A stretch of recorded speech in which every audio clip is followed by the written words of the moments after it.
Hey, man. Here we are, buddy. What up? Congratulations. Hey, how's How it we going, doing? man? Now, I know you were live earlier today on Instagram, and there were some people who actually missed your chance to watch you live. So now we're going to bring it back to them. But I know you've been super busy, man. And the Promise song is amazing. And I just want to go into that a little bit. Can you tell us about the process of making, how did these guys make the Promise song? Yeah, man. Thanks. First off, I appreciate it. It's been doing really well. It's one of my favorite songs that the guys have put out so far. I didn't know that this was going to be the next single. I thought we were going to release another tune, but we all decided to settle on this one. It was originally written, I think Kenny said, Johnny got the drums down in the second time that we were there, I guess in the October sessions of 23. Yeah. Sweet. And then, Kenny kind of had been chewing on pieces of it from here and there, but I didn't hear the song until probably maybe 4 months before it came out. And when I got the rest of the material, when we still were planning on doing an EP. So I wanted to release something that was kind of fast because I felt like Cryptomnesia, even though it's very epic sounding, it was kind of more of a slower tempo Sure. there. So I felt like people were ready for an upbeat approach. So I think the Promise song definitely delivered. I love it, actually. And it's funny you say that because this is my favorite song that you guys have come out with so far. And Yeah, I am a very energetic person. I come from a death metal background. sure. So when it's one of that opening riff, man, is just it just grabs you right away. It doesn't even waste any time. That's the one thing that's so good about your guys' writing, man. Yeah, I felt that riff immediately it grabs your attention out the gate for sure. It's definitely um, one of those songs that you can't start carrying on a conversation during when it starts. You're like, hold on, and then you're like, this is good. So, but yeah, I agree, and I thought the video was amazing. I thought Holder Oh Beast yeah. did a fantastic job in New Orleans, there at the Blue Nile, world famous Blue Nile, there in Frenchman. So that was a really good time. So it was great. I think we're at over 20,000 views currently on the YouTube channel, approaching 25,000 views. So really happy with it. All around the feedback, the song, the video, it's been all really good. Now, were you in the studio when they recorded this song or all their songs, or were Yes you and no. present in the studio? It's Okay, go yes. into it. So I was there during the October sessions, but Kenny also has a studio at his house in New York. And Sure. Yeah. Kenny does a lot of some of his guitars and vocals there. So obviously, uh, when some of those things take place, not around, and then he flies those over to Dwayne. Their systems are compatible as far as the software that they use from talking, but the nucleus of the song and the bones of it, the skeleton of it, were all created together, collaborative. And then Kenny takes it home and put a little bells and whistles on it, and then presented it back to Kirk. And then Kirk went into the studio because the studio is about 5 minutes from Kirk's house. So, What a lucky guy, man. yeah, Holy. and Kirk and Dwayne, the producer, are super close. They're really good friends, and so when Dwayne has something when he's ready for Kirk, he's like, I when he gets off of work, he'll give Kirk a call, and Kirk, cruises over and lays it down, and they match it up. So that's pretty much how this one was born. It was born in multitude of sessions of from being in New Orleans in October sessions, and then Kenny and Kirk adding the bells and whistles on it, at separate times. Sure. Well, I gotta say, Kenny's voice, and I actually sent him an email today, and I just wanted to tell him that his voice is on fire. I in agree. the song, and the chorus is so catchy that almost. And what's so cool about that song is you hum it to yourself like ooh, baby. So then like when you listen to it the first time, it gets stuck in your head. Did you feel the same when the first time you heard it? I gravitated towards the Beatles harmony and that melody immediately. Yeah, that was like I was raised on that. That so yeah, it's a really good song.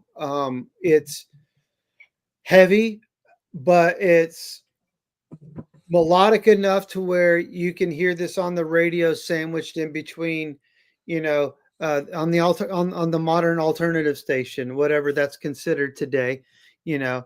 But you could hear it in between, the main players that are out there. So it's a very radio hard hitting song for sure. To your point, because the riff is so catchy out the gate, you listen, and then when you get hit with the chorus, you're singing it. So I completely agree. Well, not only that, my man, is like you're also it's a song that people can get along and sing and jump and you know what I mean? Like you're saying that like it's a radio friendly song, but it's also a song that you can like really like go down and almost Oh yeah, it's almost mosh pit like in a way. it's You know what I yeah, mean? it's definitely heavy, but I guess maybe I'm over accenting on the radio stuff. Is what I'm meaning is like it sounds that good as far as structure wise and melody that it's something that you would hum off the radio, from Oh, hearing it from sure. the first time. You're like, hey, who is that again? Because to your point, because you're like, hey, I heard this new song on the radio today, and who's that? So that it reminds me of something along those lines that would get stuck in your head. But yeah, man, it's an explosive track. The feedback's been great. um, it's been a you know, what else can you ask for? The fan base has been really strong on both sides, so we're really grateful to have such a in-depth fan base to pull from, which is a good Oh and bad yeah. thing, right? Because everybody's going to want their things, but I think right now, since this band sounds so different compared to what these guys come from, as far as their identities, that it's kind of its own thing. Luckily, there's not a whole lot of that of distractors of folks who are like, oh, it's nothing like Typo, so I'm not into it, or oh, it's nothing like Crowbar, so I'm not into it, or it's nothing like Down, so I'm not. There really hasn't been any of that, because I think it's so different, but yet you can still tell it's really unique. It's a really unique thing. Yeah, and what's really cool is you gave these guys an opportunity to write different styles of music that they come from. Yeah. Like which is a lot of like okay, so I was just in Sweden recently, as you know, and I went to go see one of my favorite bands play a live concert, which I'd never seen before because they never play America. And their guitarist of this popular band has his own personal side band, and I learned a lot from him because he said, hey, this is so and so's band that I'm playing for, which is very popular, but this band is my band. Like I want to write these songs. So a lot of musicians that come from bands like Crowbar and Typo Negative, they don't want to get stuck in that. They don't want to get stuck in that one style of music, so they want to branch out and do other things. Where Sun Don't Shine comes in, and they break all the barriers, and these guys you give them the complete freedom to do whatever they want. That yeah, cool. That step, it was not by accident. I think since nobody knew what to expect, that worked in our favor. And since what we all had in common was friendship, it kind Sure. of felt back of everyone in the room of what they grew up listening to. And that's what it sounds like, where it kind of like what old friends in high school chatting about your favorite bands of Oh yeah. AC/DC and Kiss and Sab, and it was like those conversations, and that's what it was. It verses of coming in of I got this identity that is expected to be heard. Like none of that was really came to fruition. It's kind of more like I said, it's just all dudes that were, from the same school that hadn't seen each other in a long time and plugged in and were excited. It was really more organic thing happening like that versus of a structure. And that's what I felt just from knowing them personally, how I knew essentially what I would go down. And I knew I knew that Kenny liked to be really prepared.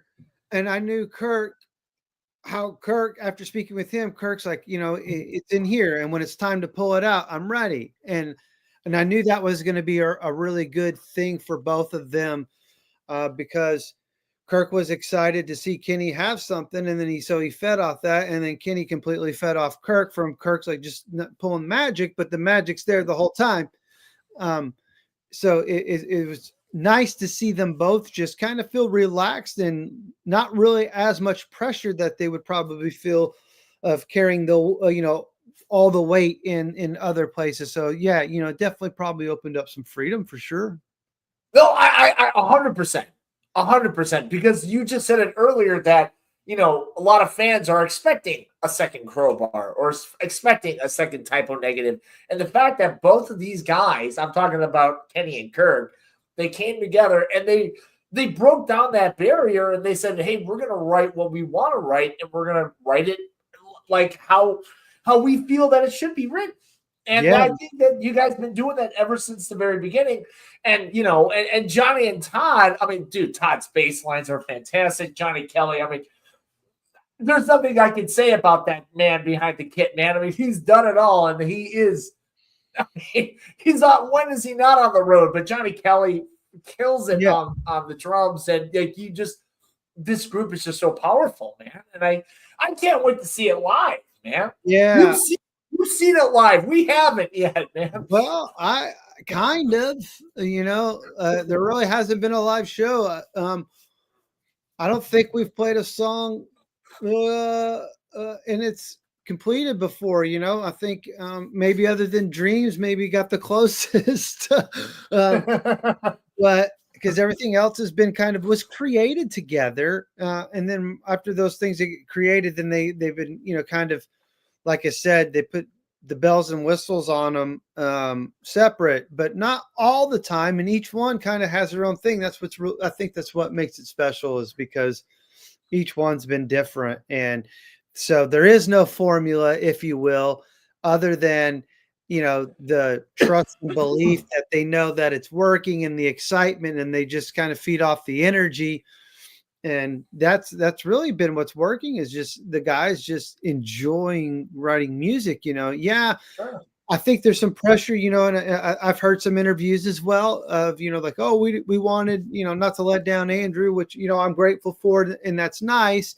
And I'm glad that I could, fulfill that role if needed. But ultimately, I think those guys already had it, I might be an excuse really, but it was there. And so the credit really goes to them, to trust in each other and believing in themselves. And like, as Kirk has said many times in interviews, of setting their egos aside, and literally it seems like hanging out in high school. It seems like they're just like a high school clique. And I don't mean that at a maturity level. I mean, It just like, how it was when you were dudes back in the day. And if you weren't in a band, but you loved metal, whenever the new Danzig tape came out or the new Metallica tape came out, you went with your buddies and you rolled up a joint or whatever, and you went into the garage and you didn't leave, and you just played it, and you flipped it over, and then you traded. And so that's the vibe that the band has, is kind of like, hey, like, I got this riff, and Kirk's like, oh yeah, I got one too. And Johnny is like, I got this arrangement with and Todd drive it. And so it's really cool because you get to see each of them put in their paintbrush, and Todd's got some riffs on the record. And so Todd's in the writing process. Yeah. It's not just, it's definitely collaborative. But when they go back home, there's definitely kind of more of a personal touch to it. And then Todd would go up to the studio because sometimes those bones that we would put skeletons on some of those songs, there'd be so much changes that, Todd went down to New Orleans a couple of times and re-record some bass parts too, because the tempos and things changed. Yeah, actually, I talked to Todd one time, and I just sent him a random message, and I just said, "Hey, man, how's it going?" He goes, "Oh, I'm in the studio again." And yeah, I know Yeah, he said he went down there, I think alone. Actually, he yeah, went he did alone. twice, two different times. He went in there and laid down bass. I think Kirk was gone on a crowbar run, but yeah, for sure. Just because, like I said, once um things get tinkered with, sometimes things get changed to where some different notes aren't working, and or you need to change up a pattern or whatnot, whatever they feel.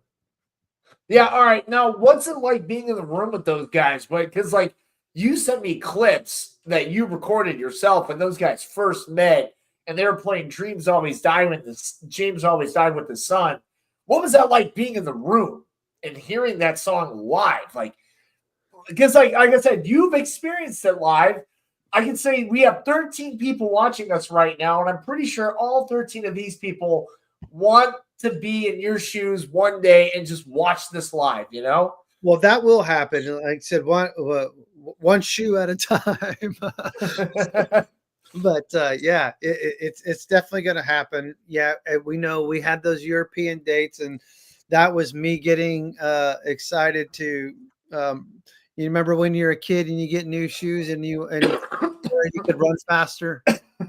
Yeah, of course. I got Yeah. those shoes were fit really good, and I started to run fast, and then I got down a ways. I was like, you know what? Maybe we should put out a full album. So we it was kind of a change of plans, which is okay because those things that happen. Obviously, I felt kind of silly of making the announcements because we agreed to them and then turned around. But it's okay. Hindsight, it was plenty time in advance, so it's really no big deal. But I like this approach of getting 4 more songs done. They'll give us around 11 plus songs, do a full length, and then support it. So support it the right way. Instead of Yeah. going to festivals, we've been great, but some of those sets were 60 minutes, and if you got 35 minutes of material, um, you don't want to be doing covers and holding out for it. It's Yeah. covers are wrong or are bad because I love covers, but maybe not for a new band. It may not be. You don't want to be in front of 35,000 people on your first thing playing somebody else's songs because you don't have any. Yeah, I would say that's a good point. Now, how many songs are recorded right now from start to finish? We got 7 that are completely done. 7. That's almost a full length album right there. You're Mixed looking at over a half hour material right with there. the 3 singles that you've heard being part of that batch. So there's 4 that are done that we're going to be releasing single number 4 soon. We're going to follow it up really soon. We're working on that now. I would like to think tentatively without, official and putting words in anybody's mouths or anything, but definitely April time frame. You'll see the next single and video early side of things. Not a whole lot happens in March because got South by Southwest. You got any Yeah. in the industry is usually all in South by Southwest doing their industry party thing for the year. So usually after that, a week or two after that, you can start getting some attention again as far as from the industry folks are concerned. So I would think April timeframe, you'll see the next one, and then from there it'll be that type of thing until we release the album. So we'll get together this summer. I think you guys might get the closest to that opportunity because we're going to spend a whole month together. And in that opportunity, there's going to be a lot of rehearsals between the songs that aren't recorded yet. Oh, wow. And I'm sure from the songs that are that we have recorded, that the guys will want to refamiliarize because all said and done, we'll get a record out and we'll see what type of fall touring plans start to develop once we can get a street date on a record. Well, now you guys this summer are going to be playing Hellfest, right? Aren't you guys playing? We canceled all that. That's what I'm saying. Oh man, I'm really sorry to hear about that, man. Yeah, man, we canceled all the Europe stuff, and like that's why I said I felt kind of silly because we did agree. We offered, and then it was like literally the day that we said yes is like the next day. It was like, well, we started thinking about it, and so yeah, that's what I was saying. I put my new shoes on and I ran a little too fast. It was okay. It was exciting, and we would have made it work, but everybody started thinking like, hey, wait a minute, do we want to be up there, playing, an AC/DC cover when we could have the opportunity to be playing our own songs? Nothing against AC/DC covers, but we've heard them. That's not what we're here to do. We're there to showcase the band songs. Sure, absolutely. Now, you know what they say, man, good things happen to people who wait. So, Right. you better, you're better ready when the time is ready, That's it. So, hey, now you have an old friend here. Say hello to Jonas. Yo. Hey, man. What's going on, man? How are you? Long time. Andrew, can you see the comments at all? Can you read the comments? I can't. No. Okay, so if you click the comment icon on the right, you can. There's some comments for you. Okay, comments on the right. It says you're in the show. Let's see. I don't know. From Annie Garrett. Yeah, Annie Garrett. Oh, here we go. Hi, Andy. Anyway, who can see this? Sweet. Everybody can see it. You got 12 people watching. So, yeah, which is good for us. Now, tell us about. Here's a question I have for you, Andrew. Do you think it is possible? When new bands form, they get created. They like to play like a small show just to get their feet wet before they start playing big shows. You know this better than I. A lot of bands, when they do a big tour, they play like a small club in their area just to Are you planning to do something similar with Sun Don't Shine? Yeah, I would think that.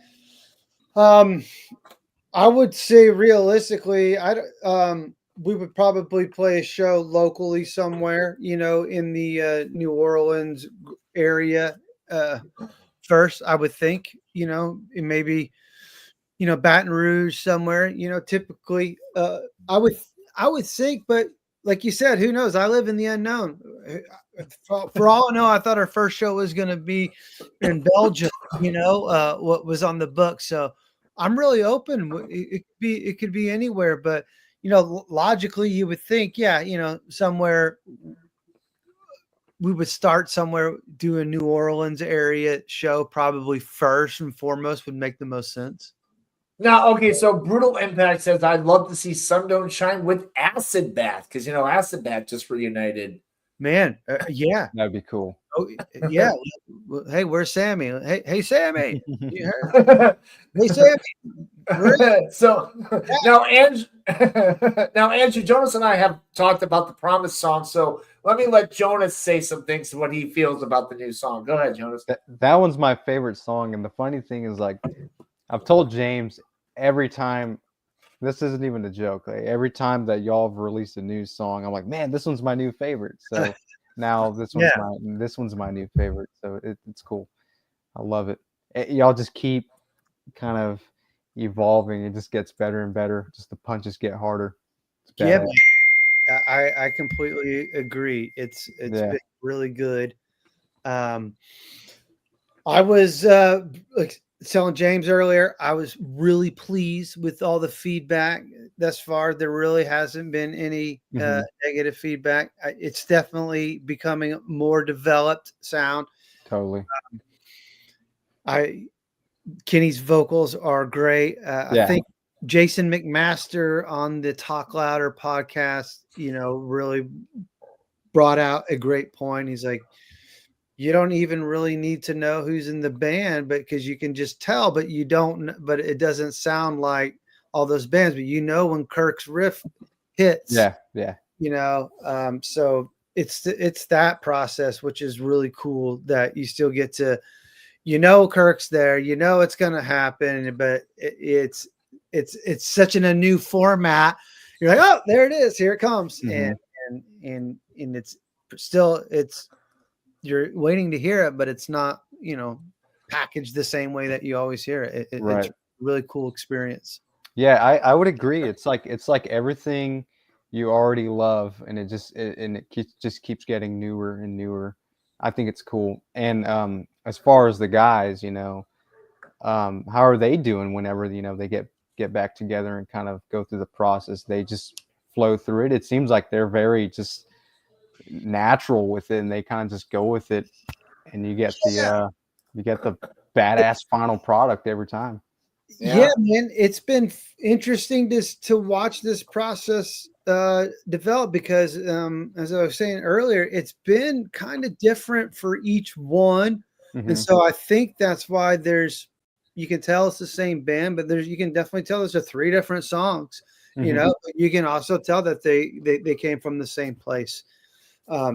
So it's been fun to enjoy the process. Like Cryptomnesia was written when I picked Kenny up from the airport the second time when we got together in October, and he literally wrote it like within 2 seconds from in my parents' condo area in New Orleans, and so it's been exciting to see where the songs come from, how they come from, because you have a game plan, but then you get in the room and you get the energy and you get everybody else's ideas, and then it takes a life of its own. So that process has been super fun to watch. It's very what's the word I'm looking for? Intriguing. Like when you're like, it's like a fly on the wall. People are working, but like I said, it seems like it's more of an environment of guys that are chatting about how cool the riff can be instead of like of an ego of like, here's my song. It's more like, hey, what do you think Right. of this? Oh, I like that, but what is that? And then everybody putting their piece on it, and then they start dressing it up the way they want to, and that part's been super fun to watch. So Go ahead, Jonas. Sorry, go ahead. so as far as like the process and the production goes, do y'all stick with the same place as far as the studio goes? Y'all keep it at the same place, or have y'all changed it up, tried different areas? Everything's been at OCD Recording Studios in New Orleans with Dwayne, except the first one. Dreams was done. It was rehearsed at Bayshore Studios in Sarasota, Florida, and the song was recorded and engineered at Moat House Studios in Gainesville, Florida, by Roger Lima of Less Than Jake. Yeah, that's right. You have a Less Than Jake connection, don't you? And that's where, because I used to work for Less Than Jake, and I knew Raj had a studio, and Raj produced. I call him Sinister because everyone called Raj Rouge, and Bad Religion has a song called Sinister Rouge. Sinister Rouge, yeah, that's a great song too. So we always call Ross. So Sinister. We showed up to Sinister's place, and I knew he had a studio, and because he's produced tons of bands, and I've listened to a lot of the records that he has produced before of bands that I've known and enjoy. So I knew that that would be an appropriate place to bring guys in Kenny and Kirk and Johnny and Todd's caliber that have experienced the real recording process before, to work with a real producer, a real engineer in a real room that's had major label credits. So I felt comfortable bringing all in a room of that many professionals that we would get somewhere and that we would leave with something. But after that, Kirk mentioned that he had done the previous Crowbar record and maybe the previous 2 Crowbar records and his solo album, The Dream of Motion, at OCD Studios. And he had done some guitar work with Down as well. And that he and the producer, Dwayne, have become really close and friends. So other than the first one, we've done everything at OCD. And then in that process, Kenny and Dwayne have developed a nice, great working relationship and friendship. And they work together, remotely while Dwayne's at his studio in New Orleans. Kenny will be in his studio in New York, and they're literally chatting like what we're doing right now. And then he's like, all right. And, and waits 5 minutes. Did you get it? And he's get it. It worked, or it wasn't. So there's been many hours that we haven't seen of that stuff happening. Now, I'm just curious, kind of off subject, but have you sold out of all the I Am stuff? Because you were trying to get rid of those before the name change. How much stuff do you have left in merchandise for the people left in the audience that want to get up some of that stuff? Because now if you own an I Am CD, it's kind of a collector's item now, like Jonas. I got 3 signed ones left of the CD. And then the T-shirts, I got quite a bit T-shirts. I love this T-shirt. I got it yesterday. It's comfortable. The fabric is really nice. I love it. Awesome. Thank you. I have some of the Dreams T-shirts left, and I think I might be running kind of like weirdo sizes left, So I think, but I think I might do a sale for like $10 soon. But yeah, pretty much all the audio. It's been gone, but I didn't produce a whole lot of it. Well, the CD I did. So yeah. How much are so let the audience know, how much are those signed albums or those signed CDs? Well, that's all you have left is just the 4 of those? Yeah, $20. They're on the corpsepaint.com, corpsepaintrecord.com. You can go there, you'll see the Dreams collection. Click the Dreams collection, you'll see the autographed CD there. Go ahead, Jonas. You have a T-shirt too. Oh no, you have a Corpse Paint shirt, right? I do. It's actually in the dryer right now. So now, how much are the T-shirts? The Dreams Always Die T-shirts? 20. They're 20 or 25. You're calling me out right now. I'm like, okay, 20 or 25. Okay. Someone just said in the chat, where can I get a signed CD, Andrew? Yeah. And corpsepaintrecord.com. Yeah, or DM if you have some issues. Now, okay, so or you can go to any of the Corpse Paint socials there. I think the Shopify store is attached to the socials. You can click in there and you can get to the store that way as well. Cool. Now, okay, so where are we at now with Sun Don't Shine? Tell us about the future. You kind of gave into it a little bit about the shows that you had to cancel, but where are we? You also talked about like the songs that are going to be coming out in a few months, but where are we at now with them? Go through it with us, please. We'll do it's the goal is to continue to release the songs that we've got done. So that way we can get the full album complete. We'll have that completed this summer, and then do a release date late in the fall, and then hopefully as that time approaches, since we've got a lot of it already in the bag, hopefully the touring opportunities of a fall winter tour start to get interesting, and and hopefully we see ourselves land on one of those. It'd be great to be like a main support for an Alice in Chains, Lamb of God.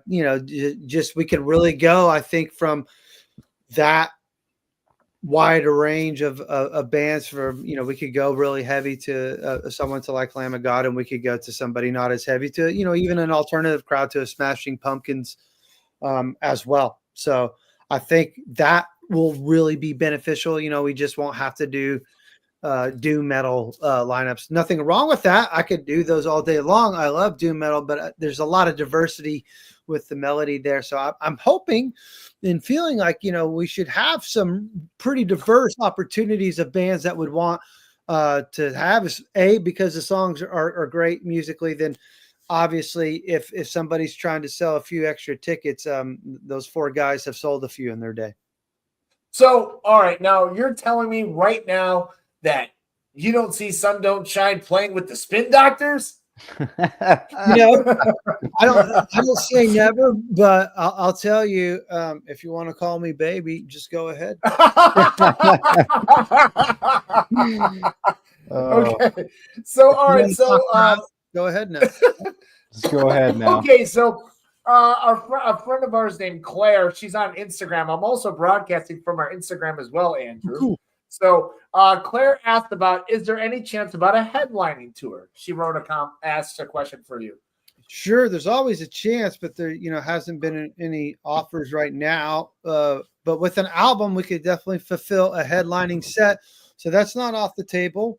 We would, that would be fine. That'd be great, and that could end up happening. It's so. Who knows? I really don't know. So yeah, hopefully, if the offer's there and it's is the guarantees are it makes enough sense to do it, then of course, absolutely. Cool. So all right, so that's the Sun Don't Shine. This is where we at right now. But you also released another song yesterday from another act that you have under the Rootbrain Records, which is called Rootbrain. And I gotta say, and I have to say, I listened to their other stuff, but actually this song is my favorite of theirs too. So you're just hitting it with all these singles, man, coming out. Tell us about Rootbrain now. Let's get into Rootbrain. Well, it does tie in to Sun Don't Shine in a roundabout way. All Corpse Paint. It's all Corpse Paint Records, right?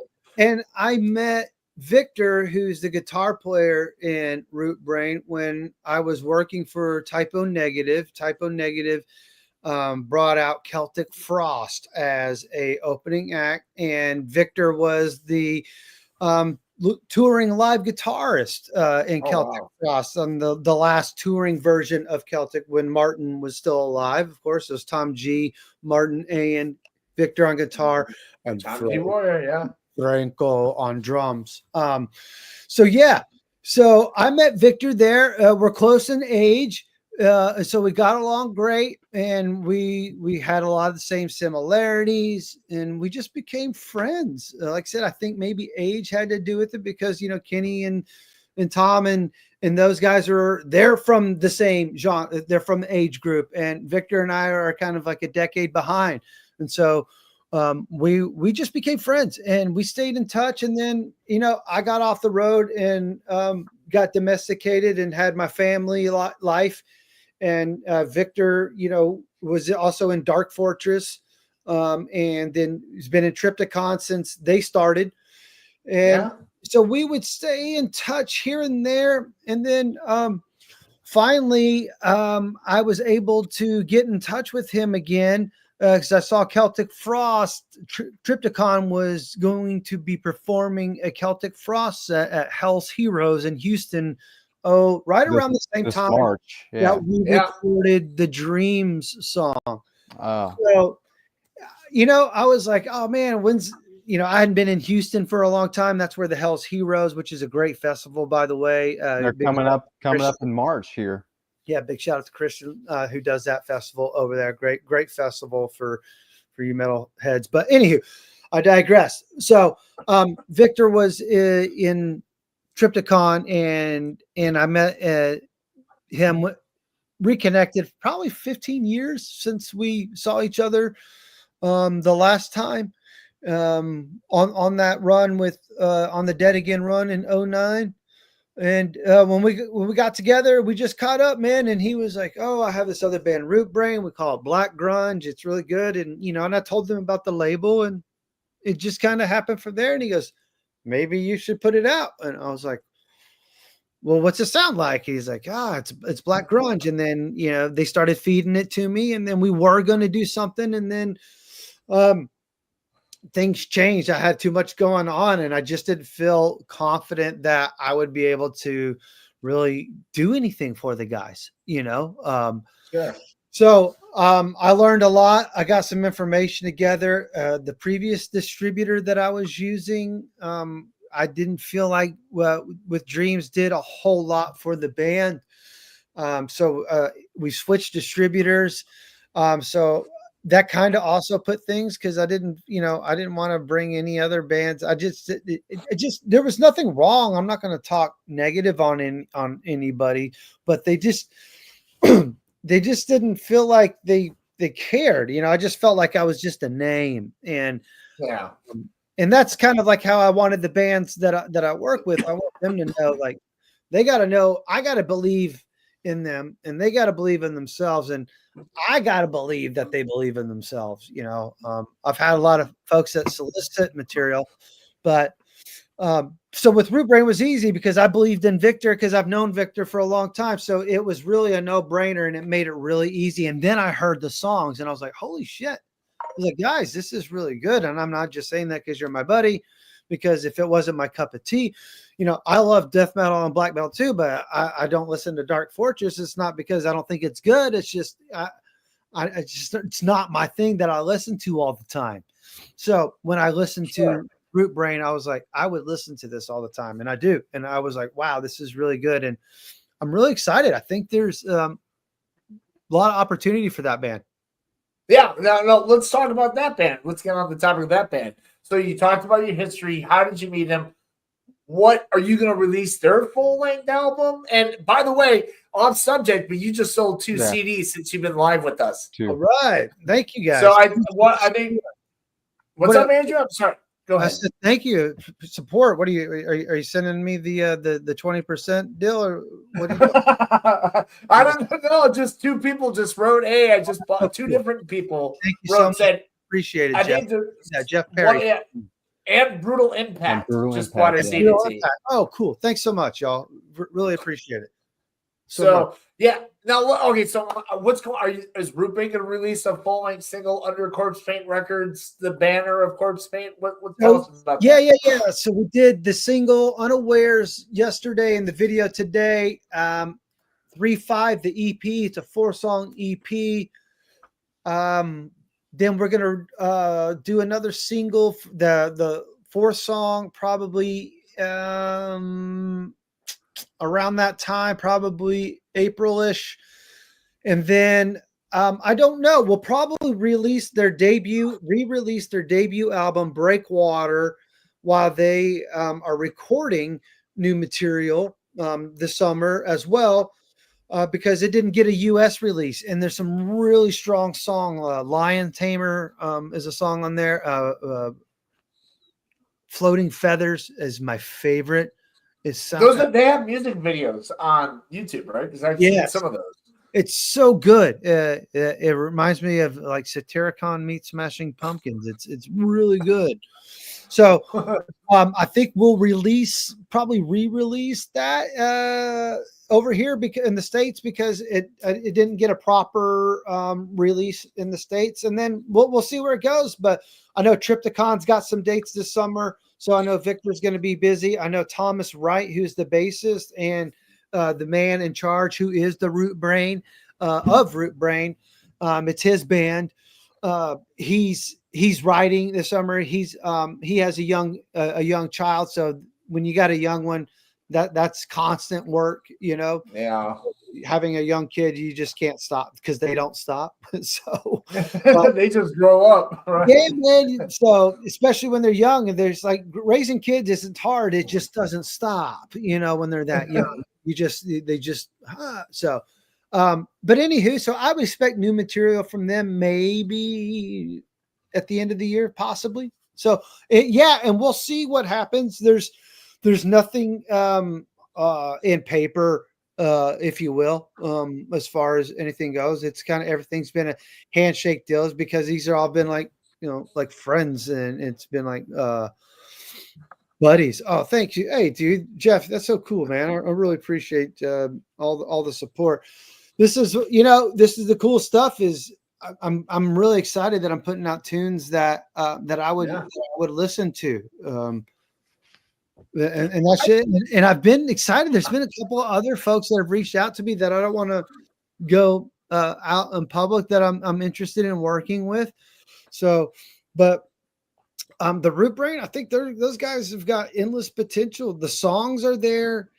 Victor owns his own studio, so you're not going to have the recording budget issue. He produces and engineers, mix and masters all the dark, black, death metal, all that stuff out there in Germany at Woodshed Studios. So he's usually booked up with. So point being is, I think they'll be around for a while. It's just going to be because Jules, the singer, lives in Brazil, and Thomas lives in the Rootbrain. Thomas Wright, he lives in Helsinki, Finland, and Victor Cool. lives in Bavaria, Germany. So it's definitely a global band. They're definitely all Yeah.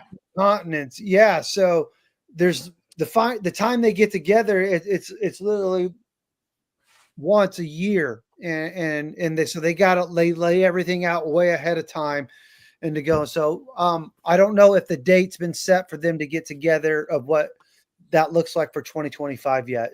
Just because I know Triptychon has got songs. I've heard Tom G mention last year that they were going to be going into the recording process soon or in 25. So we may see some new Triptychon. So I don't know yet, to be honest. I don't want to, definitely say this is what's going to happen because it's kind of Sure. How often do you do private meetings with like your clients? I mean, I guess your guests or your the bands that you have under your label. Like, do you go on Zoom meetings with everybody and you discuss the plan? Have you heard my text message ding several times since we've been doing Yes, this? I have. Yes, I have. Yeah. It's constant because there's so many different things to manage. And it's me in a small team of very talented people, but the team is pretty small right now. So everybody wears a multitude of hats, but I think I brought on Rob on Instagram earlier today, and that was he's been doing a lot of video work. So I've been grateful for the addition of Rob to the team. To the already, between Holder Beast and Charles Dye with videography and photography. And then, of course, Raquel is doing the Rootbrain PR. And then Jamie Roberts has been handling the Sun Don't Shine PR. So been a really strong team of support. It's just, still building the foundation, but it's there. The hard part is having good songs. So I'm very confident that I can get these songs out there because I think they speak for themselves. And I think we know enough people collectively as a network, as a unit, as a label, as friends that we all know each other and peers that the opportunities should be there for us because the songs definitely are. Sure, absolutely. So it's already been what, James, like two years since we connected with Andrew. Yeah, well, right before that was right around before we did the first John Christ live interview on Instagram. Well, that's right. Yeah. That's how we met. But that was before Tears. Message John today. We were and Dreams Always Die with the Sun. That came out the June after we did the first stream. I think that was like it had to be April.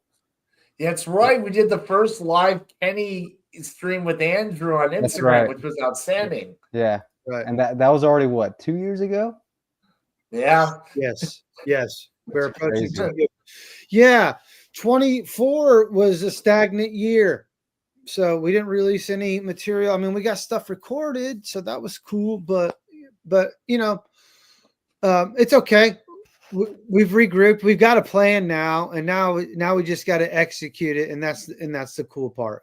So there's a real solid plan.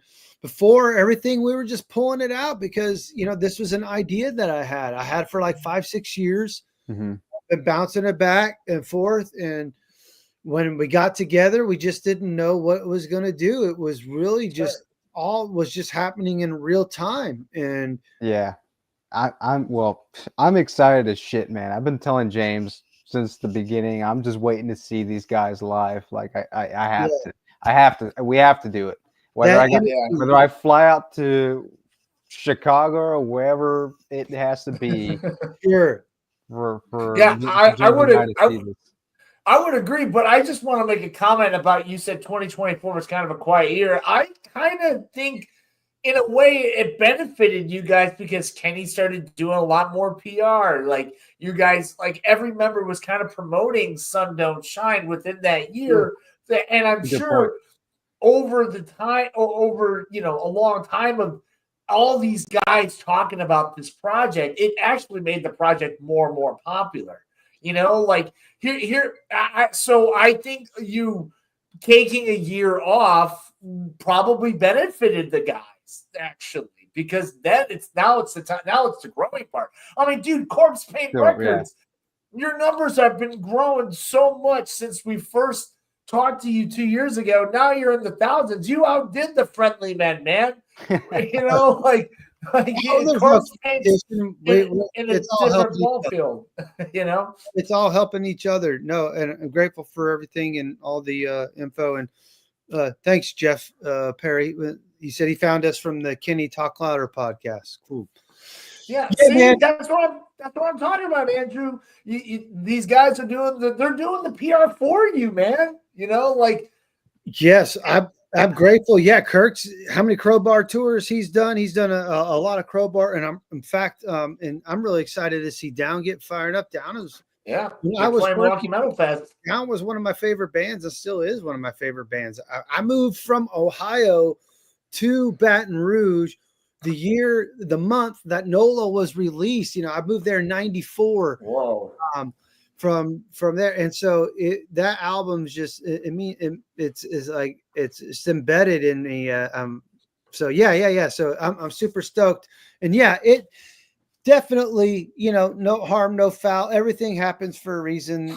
There are no mistakes. There's just learned lessons. So we were quiet in 2024 as far as releasing stuff, but I think we started 25 with a bang, and Totally. we're going to consume all the year with it, which I think is really cool. So, are you just going to release more and more singles? Like, you got another one coming out? Yeah, man. We'll they call it the old waterfall structure. You see bands that they're going to release at least 4 to 6, sometimes 7 songs. I liked, Metallica. They did, and Pearl Jam did this too. They did their whole album as a movie, and then they put it, and you go do an IMAX, and you go watch the new album the day that it comes out in a screen, and then, not every video is a performance video. They flow it in, like the AI videos, or not AI, but digital videos. But then they float the performance videos. So, that's kind of the idea, because they do it all at once. Because if we would have released the album when we did Dreams, it'd be over with. Nobody, I'd be taught. It'd be all the 10 songs would be consumed and gone, and 2025 would be here, and people like, what's next? And so at least this way, it's still, so that's just kind of the standard just anymore, because you can't do the old MTV video album release cycle, which is, the rock song first and then the ballad. And if those two did anything good, then you got another third rock song. And if that one was good, then you got the second ballad. And if it happened to do another one, but then it was bad. And that took 2 years to get those 4 songs out, was the old cycle back in the day. So it's still changing. It's still different. This waterfall release kind of seems like it's replaced that 2-year cycle of that 4 with like 7 or 8 songs in 2 years. And then you release them all at the end of the 2 years instead of on the front end. Yeah. And also too, it actually, here's another thing that I just thought about, is when a band always releases a new album, what do? They go on the road right away. They go and tour. So if you were to release an album and then not tour, that would probably disappoint a lot of people. So the way you're building up to something bigger, what I mean? Absolutely. Grateful for everything, and very excited. No doubt in my mind that we'll be taking stage and we'll be taking names when it's over with. That's for sure. And the guys are ready for it, right? Yeah, they are. They are, and when you've seen those little pockets of moments of that energy get lit between them all, it's live, man. It's powerful. Like when you see them feed off each other, when you see them get lit, when you see Kenny look at Kirk like shit, that's Kirk Winsine, and when you see Kirk looking like oh shit, that's Kenny, when you see them like recognize that the fan that they've been to each other, like in front of me, it takes Cool. it just That's so cool. puts it on steroids, it's like it's there, then it's like brr. So it's a lot of fun. Speaking of which, Kenny just got into the news recently talking about a typo negative tribute show. Yeah. Right. Yeah. That just got some Of thoughts. course. What are your thoughts about that? Very cool. Why not? I mean, I love Peter, and I thought the guy was great. And I think it's kind of weird that they haven't done anything, but I completely agree that you can't go out and do typo negative without Peter. So what do? Right. So A tribute show, yeah. I like the tribute show. So I've kind of thought about it several different ways for, you got to have Josh, right? Yeah, that's what I was gonna say. Yeah. So, so if you have Josh, this is it, right? This is all opinion. If you get Josh, then you have then you could do a typo negative show because you got Josh. If you don't do Josh, then I think you kind of, this is an opinion, maybe you go the route of the Peter Steele tribute show and you kind of make sure you got some good carnivore action. Like I would love to see Kirk and Louie do a carnivore song together. I know that would be amazing. And then Kenny and Johnny could do typo negative songs, in the Peter Steele tribute. But if you're going to do a typo negative set and it's going to be like, a typo negative, not a Peter Steele tribute, but a typo negative, tribute to Peter Steele. I would like to see Josh there. I think that would be really important. But that's I agree. Yeah. Doesn't mean I'm right. Now, do you think, no one has heard from, obviously Kenny probably still talks to Josh, but do you think Josh would come out? Yeah. To do something like this? At least for a night.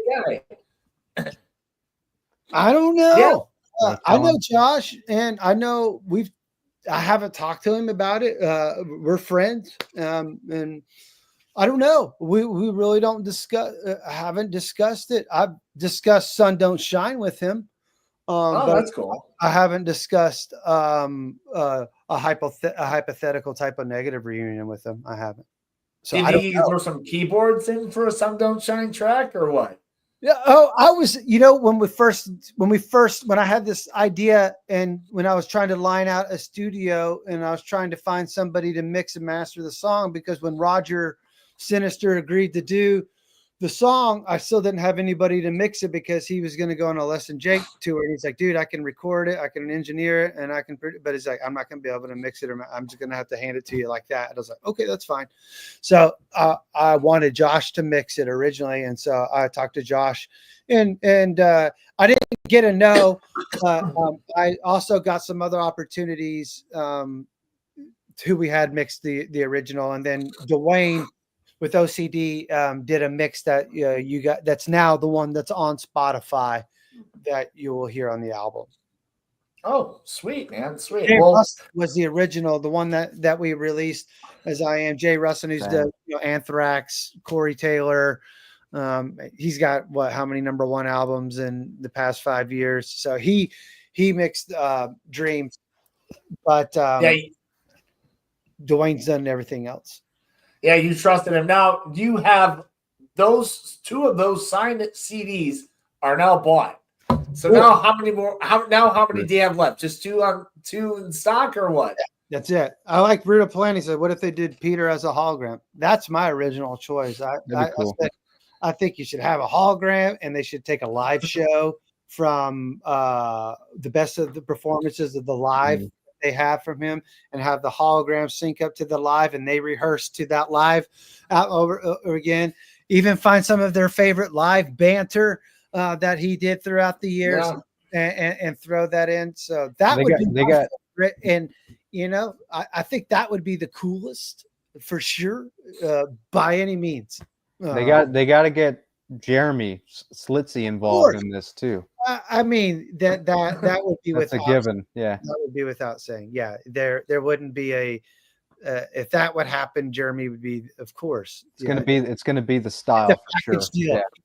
Yeah, he's in the DNA of typo negative. You can't remove him from it. No, definitely not. So, well, hey man, this has been a great hour. It flew by so quickly. Yeah, we should definitely do this again. And yeah, we should definitely do this again, man. And we had a good audience. People would stay consistently to watch you. Hey, and we generated a couple of sales thanks to Jeff Perry there and Brutal Impact. So much, you guys. Really appreciate.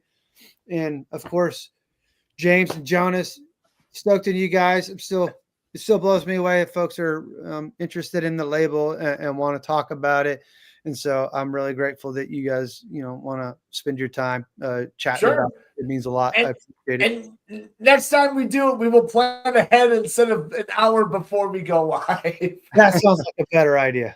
I can give you a better up than my bed, because that's what I'm doing after we close here. I'm going to bed. You know me. I get up early and meditate. You get up at 3 a.m., man. That's right. So, hey, man, dude, it was great to catch up with you. And I'm so proud.